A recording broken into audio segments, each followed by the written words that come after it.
জুলাইয়ের চেতনা ধারণ করে দুয়ার খুলল অমর একুশে বইমেলার। বিকেল উদ্বোধন করেন প্রধান উপদেষ্টা ডক্টর মোহাম্মদ ইউনূস।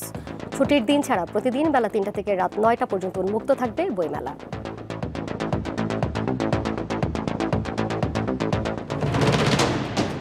জুলাই বিপ্লবের সুফল নিশ্চিত করতে রাষ্ট্রের কাঠামোগত পরিবর্তন জরুরি, এজন্য দরকার রাজনৈতিক ঐক্য।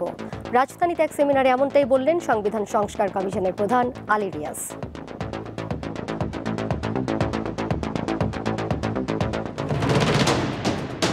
টঙ্গীর তুরাগ তীরে চলছে ৫৮তম বিশ্ব ইজতেমা।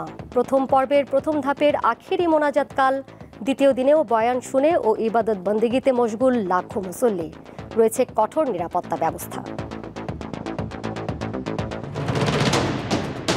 জামিনে মুক্তি পাওয়া পিচ্চি হেলাল ও ইমনদের মতো শীর্ষ সন্ত্রাসীদের আইনের আওতায় আনতে অভিযান অব্যাহত রেখেছে গোয়েন্দা পুলিশ।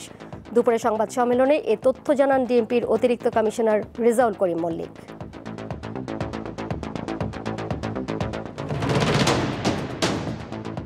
পর্যটকদের জন্য আজ থেকে আগামী ৯ মাস সেন্ট মার্টিন দ্বীপ ভ্রমণ বন্ধ থাকবে।